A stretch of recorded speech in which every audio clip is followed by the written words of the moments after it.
So my friends, here we are, episode 34 of Just Return. And this chapter was originally called Yeah. You remember Belinda had gone off annoyed at the things that Gus had told about himself, and she'd come back having thought about how Duncan would think, and she'd approached Gus and asked him, if you'd known I was a Jew, would you have rescued me from the plane? Gus looked up from the fire. He was anxious and tired and still not well, and he was afraid. He was afraid that Belle had left for good. He had a face filled with concern, and Belle was fairly sure that he'd been crying. But she wasn't going to be swayed by emotion. Just as she'd seen a side of him, or indeed seen what he was seeing Belinda the woman, not just Belinda the girl. Her face wasn't angry anymore, but it was set in a serious, composed and determined way that her father would have been proud of. Well, Gustav, I'm waiting and I want an answer that is truthful. If you'd known that I am a Jew, would you have rescued me? Belle, you are not a Jew. I have Jewish blood and I am very proud of it. So had you known that, would you have saved my life? Yeah, Belle. Whoever you were, I would have saved your life. Are you certain about that? I'm certain, Belle, that if you'd been a Jewish rabbi, I would have saved your life. Why? Gus didn't like the interrogatory tone of Belinda's voice, but he wasn't looking for another argument. He knew he was telling the truth, but he wasn't sure how he could prove it to her. I think, Belinda, it must be the circumstances. A plane full of people crashes through the foliage, and first I'm amazed that I'm alive, then I look at the young couple I've been fascinated by on the journey. Even in the departure lounge, you two had caught my eye, you and Duncan so in love. When I oriented myself to where I was, the dangerous situation we were in, the smell of aviation fuel everywhere, most people dead. I could see Duncan was dead. But you, Belle, were very clearly alive. I just knew I had to get you clear. And I did. I think we would have both died in the explosion and fire that followed. Yeah, Belle, I would have saved you, whoever you were. Belle sat on the opposite side of the fire. It had been a long day. Things have changed, Gus. So how do we continue? How do you think? We are here. We need each other. I need you and you need me. I've loved you, Gus, like a favourite relative. Then I found out that you're a very different person from the one I thought I knew. I think what you did was unjustifiable murder, genocide. The affection I felt for you has been squashed like an ant under your boot. Do you understand? Gus nodded. He was worried about what was coming. It showed in the gathering gloom as the firelight flickered in his worn and lined face. However, you and I were much more likely to survive here if we work together as we have. We cannot afford not to be together. We've only Indians for company. I love these people, but I cannot live by their culture, and I don't even know that they would allow me to be part of it. So that's the situation. I was thinking as I returned from Gus's grave about something that happened with my father once when I was with him in Belfast just after he came out of prison. We were in the cafe in Marks and Spencer's in the city centre. He had treated me to a new skirt and top, and we were sitting having a drink and a cake.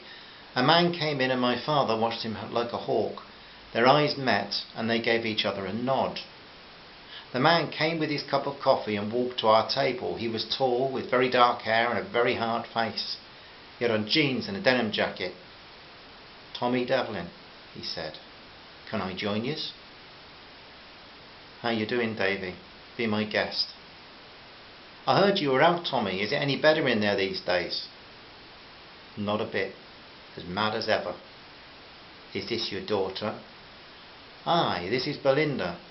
"Hi, love. I know you da. We were in the same hotel once. Different wings, though." Both men had laughed. "You've been out over a year, Davy. How you finding it?" "No job. The wife left me. Crummy flat. The people have got great respect for me, but it's all a bit hollow, really." Thank God the wife has still waited for me, but we so need a change, Davy." "Ah, you're right. We could probably do a better job than the politicians. You know, they want us out marching when it suits them, and they call us terrorists when it doesn't suit them.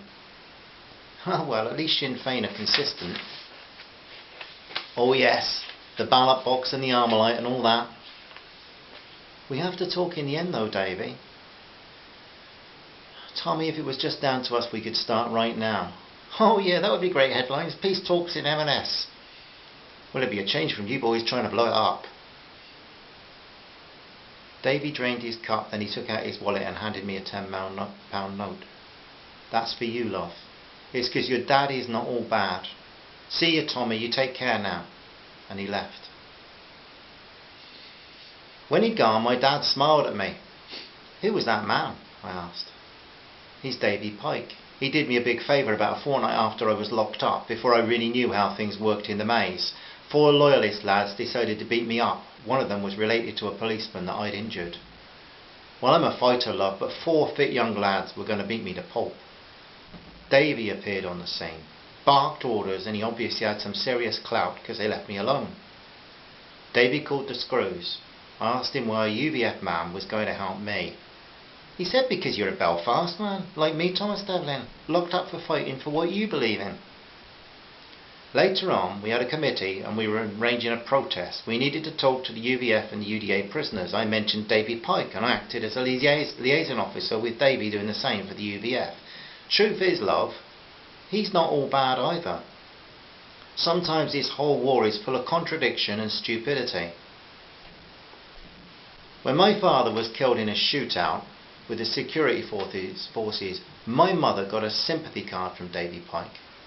He said he would have attended the funeral, but the time was not right for a loyalist to come to a Republican funeral. Do you know much about the UVF, Gus? No, I get all those Northern Irish groups mixed up, Belinda. Well, sometimes they kill people just because they were Catholic. But my dad still managed to work with Davy Pike for the mutual good. So this is what I will do with you. However, Gustav, I know you are what you are, and I'm not giving any guarantees that I will hide that when we get out of this place. Do you understand that? Yeah, you will have to do what you think if we get out of here. Belle didn't like the challenge in the word if. She started to prepare food, asking Gus if he'd eaten. Preparing food for them both, she was unsure how to relate to him now. How do you make small talk with a war criminal, she asked herself. Belinda, he said, thank you for coming back. I said too much. I grew up in a troubled land and I've been haunted by it ever since. Belinda asked some questions. Did you ever doubt the rightness of your orders? Yes. When? A number of times. Sometimes orders were confusing. With the gypsy population, for instance, Himmler seemed to keep altering his attitude. Did you ever spare anyone? Yes. Who? I once protected an elderly Jewish man from an SS guard who was kicking him mercilessly when he fell on the ground exhausted. Why? I don't know. I felt the guard was exceeding his authority. I felt pity for the man. Another time there was a man who refused to bend his knee to the camp regime. He was to be beaten, maybe shot, but I took him into my office and talked with him. I reasoned with him. I respected his courage and I spared him. She respected his courage. Yeah, I always respect courage. I saw it in a lot of people and I was impressed. One Jehovah's Witness was shot in front of his so-called brothers. He was serene, calm and seemed unafraid. He faced the firing squad not as a victim, as a victor somehow. That's why I always treat Jehovah's Witnesses with respect. So after the war, Gus, where did you go? I fled. I discarded my SS uniform and dressed as an uncommissioned soldier. I handed myself over to the American soldiers with false papers and managed to evade arrest as a well-known Nazi and SS officer.